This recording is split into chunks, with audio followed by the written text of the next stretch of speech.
नमस्कार दोस्तों, मैं ज्योतिष आचार्य वासुदेव मिश्रा आपका अपने चैनल एस्ट्रो मास्टर वासु में हार्दिक अभिनंदन करता हूं।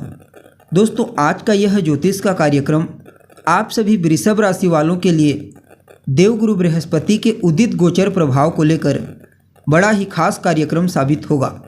जी हां, देवताओं के गुरु बृहस्पति पिछले महीने की 9 जून को मिथुन राशि से गोचर करते हुए सूर्य के प्रभाव से अस्त हो चुके थे, जो कि अब बीते 9 जुलाई को पुनः उदित हो चुके हैं और आने वाले अक्टूबर महीने की 18 अक्टूबर तक मिथुन राशि से ही उदित अवस्था में गोचर करते हुए आपको परिणाम प्रदान करेंगे और इसके पश्चात अपनी उच्च राशि कर्क राशि में प्रवेश कर जाएंगे।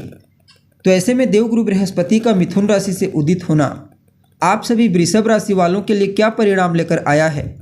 इस गोचर काल के दौरान देवगुरु बृहस्पति जीवन के किन किन क्षेत्रों में आपको शुभ परिणाम प्रदान करेंगे, तो किन किन क्षेत्रों में आपको सावधानी बरतनी होगी और किस प्रकार से बृहस्पति की ताकत आपके जीवन काल में बड़ा उलटफेर करने वाली है, सभी बातें बहुत ही विस्तार के साथ आपको बताएंगे। इसलिए वीडियो को लास्ट तक देखिए। और अगर आप अपनी जन्म कुंडली पर हमसे परामर्श लेना चाहते हैं तो आपको हमारा कॉन्टैक्ट नंबर स्क्रीन पर और डिस्क्रिप्शन बॉक्स में मिल जाएगा, जहां से आप व्हाट्सएप के थ्रू अपॉइंटमेंट लेकर अपनी जन्म कुंडली का बड़ी बारीकी से अध्ययन करा सकते हैं। अब देखा जाए तो आप सभी वृषभ राशि वालों के लिए देवगुरु बृहस्पति का यह गोचर आपके दूसरे भाव से हुआ है। देवगुरु बृहस्पति धन, धर्म, ज्ञान, गंभीरता, भाग्य और उन्नति के ग्रह हैं। इसलिए जब बलवान अवस्था में गोचर करते हैं तो जिस भाव से गोचर करते हैं, जिस घर से, उस घर से संबंधित परिणाम तो देते ही हैं, साथ ही साथ धन के मामले में, धर्म के मामले में, ज्ञान, उन्नति, भाग्य के मामले में सर्वथा भाग्यशाली होते हैं। साथ ही बृहस्पति आपको ऐसा ज्ञान प्रदान करते हैं जब बलवान अवस्था से गोचर करते हैं कि आप पूरी दुनिया को अपने कदमों में झुकाने की काबिलियत रखते हैं। इसलिए बृहस्पति के गोचर को हमेशा ही भली भांति समझने का प्रयास करना चाहिए। अब बृहस्पति आपके लिए आपके दूसरे घर से उदित हुए हैं। फलतः इस गोचर काल के दौरान जहां एक तरफ धन के दृष्टिकोण से आपको भाग्यशाली बनाएंगे, तो वहीं दूसरी तरफ रिश्तों में अनुकूलता लाने के लिए भी यह समय वरदान के समान कार्य करेगा। अगर पैतृक संपत्ति को लेकर के, पैतृक संपदा को लेकर किसी भी प्रकार से कोई समस्या थी, कोई वाद विवाद चल रहा था, तो उस समस्या से आपको छुटकारा दिला देंगे। यह समय पैतृक संपत्ति का आपको ज़बरदस्त लाभ प्रदान करेगा। देवगुरु बृहस्पति आपके 11वें भाव के यानी कि लाभ भाव के स्वामी बनकर धन के घर से गोचर कर रहे हैं। इसलिए इस गोचर काल के दौरान धन से संबंधित तमाम प्रकार की समस्याओं को खत्म कर देंगे, क्योंकि आपके लिए महाधनी योग का निर्माण किए हुए हैं, जो कि पूरे 18 अक्टूबर तक आपके लिए लागू होगा, जिसके चलते लाभ के अनेक अवसर आपको प्राप्त होंगे।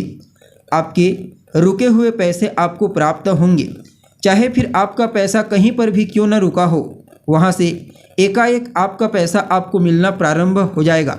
पैतृक संपत्ति को लेकर के भी अगर किसी भी प्रकार से अभी तक आपको लाभ की प्राप्ति नहीं हुई थी, तो पहले भी मैंने आपको बताया, यह समय पैतृक संपत्ति को लेकर बड़ा ही अद्भुत रहेगा। और कुटुंब परिवार वालों के साथ साथ ससुराल पक्ष से भी बृहस्पति की कृपा आपको आर्थिक लाभ प्रदान करेगी। आपके कार्य क्षेत्र में जितने भी आपके शत्रु हैं, आपके प्रतिद्वंदी, इस समय आपकी प्रतिभा को देखते हुए आपके सामने नतमस्तक होने पर मजबूर हो जाएंगे। यूँ समझ लीजिए कि देवगुरु बृहस्पति का यह उदित गोचर आपके जीवन काल में धन के दृष्टिकोण से, अर्थ के दृष्टिकोण से और वर्चस्व मजबूत करने के दृष्टिकोण से वरदान के समान कार्य करेगा। अगर आप निवेश के बारे में सोच रहे हैं, खास करके लॉन्ग टर्म निवेश के बारे में अगर आपका ख्याल है, तो किसी अनुभवी व्यक्ति से सलाह मशवरा करके आप निवेश कर सकते हैं। आपको अच्छा खासा उसका रिटर्न फ्यूचर में प्राप्त हो जाएगा।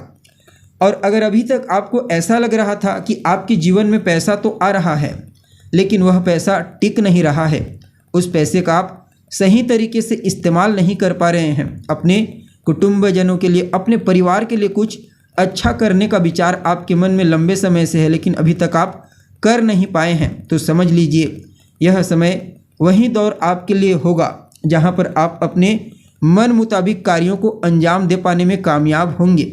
यह समय आपके लिए ऐसा होगा जहां पर आप अपने जीवन में उस ऊंचाई को छू पाने में कामयाब होंगे जिसकी चाहत लंबे समय से आपको है। वहीं दूसरा घर आपकी वाणी का भी होता है, आपके वाक शक्ति का, और देवगुरु बृहस्पति जैसे ग्रह का दूसरे घर से उदित होना आपके बोलने के अंदाज को कुछ इस प्रकार से प्रभावशाली बनाएंगे कि हर कोई आपकी बात को सुनने पर मजबूर हो जाएगा। जी हाँ, यह समय वाणी के माध्यम से आपको विशेष लाभ प्रदान करने वाला है। खास करके जो लोग वाणी से संबंधित कार्य करते हैं, अर्थात जिनका काम ही है बोलना, उनके लिए तो यह गोचर कहना ही नहीं। यह समय आपके पारिवारिक जीवन की आर्थिक स्थिति को भी बेहतर बनाएगा। नवीन विचारों का संचार देखने को मिलेगा क्योंकि देवगुरु बृहस्पति भारी ग्रह हैं और जब किसी भाव से गोचर करते हैं तो उसमें भारीपन आ जाता है। तो यह समय आपके कुटुंब परिवार के लिए, आपके संचित धन के लिए और आपकी वाणी के लिए विशेष रहेगा। इन सभी क्षेत्रों में आपको बृहस्पति का सकारात्मक आशीर्वाद प्राप्त होने वाला है। आपके घर परिवार में जितने भी बड़े बुजुर्ग हैं उन सब से आप आशीर्वाद लीजिए, बृहस्पति आपके लिए और बेहतर हो जाएंगे। यह समय आपके संचित धन को बढ़ाएगा और कहीं न कहीं समय को आपके लिए विशेष बनाने वाला है। आपको इस समयावधि में अगर आप एक कदम आगे बढ़ाते हैं तो 4 कदम आपको देवगुरु बृहस्पति की कृपा आगे बढ़ा देगी। जी हाँ, ऐसा यह गोचर आपके लिए रहेगा। अब अगर हम देवगुरु बृहस्पति की दृष्टि के बारे में बात करें तो बृहस्पति अपनी 5वीं दृष्टि से आपके 6ठे घर को देख रहे हैं, 7वीं दृष्टि से आपके 8वें घर को और 9वीं दृष्टि से आपके कर्म के घर को देख रहे हैं। 6ठे भाव पर दृष्टि होने के चलते आपको शत्रुहंता बनाएंगे। पहले भी मैंने बताया, आप अपने शत्रुओं पर, अपने प्रतिद्वंदियों पर हर प्रकार से जीत हासिल करोगे और बृहस्पति ज्ञान के कारक हैं, इसलिए आप अपने ज्ञान का तो इस्तेमाल करेंगे ही अपने कार्य क्षेत्र में श्रेष्ठ सफलता प्राप्त करने के लिए। साथ ही साथ इस समय आपको बृहस्पति पराक्रम करने के लिए, पुरुषार्थ करने के लिए भी प्रेरित करेंगे और 8म भाव पर दृष्टि होने के चलते आकस्मिक लाभ के कुछ अच्छे अवसर आपको प्राप्त होंगे। धर्म अध्यात्म के क्षेत्र में भी आपकी रुचि जागृत होती हुई देखी जा सकती है। पहले की तुलना में इस समय आपको काफ़ी बेहतर तरीके से आध्यात्मिक क्षेत्र में रुचि रहेगी। बाकी 10म भाव पर दृष्टि होने के चलते धीरे धीरे करके कार्य क्षेत्र में आपको बृहस्पति उस ऊंचाई तक पहुंचा देंगे जहां पर आपकी जाने का लंबे समय से आपका सपना है। जी हाँ, यह समय आपके सपनों को, आपके अभिलाषाओं को पूरा करने के लिए ही आया है। कुल मिलाकर के कहें तो बड़ा ही अद्भुत रहेगा यह समय बृहस्पति के उदित गोचर का।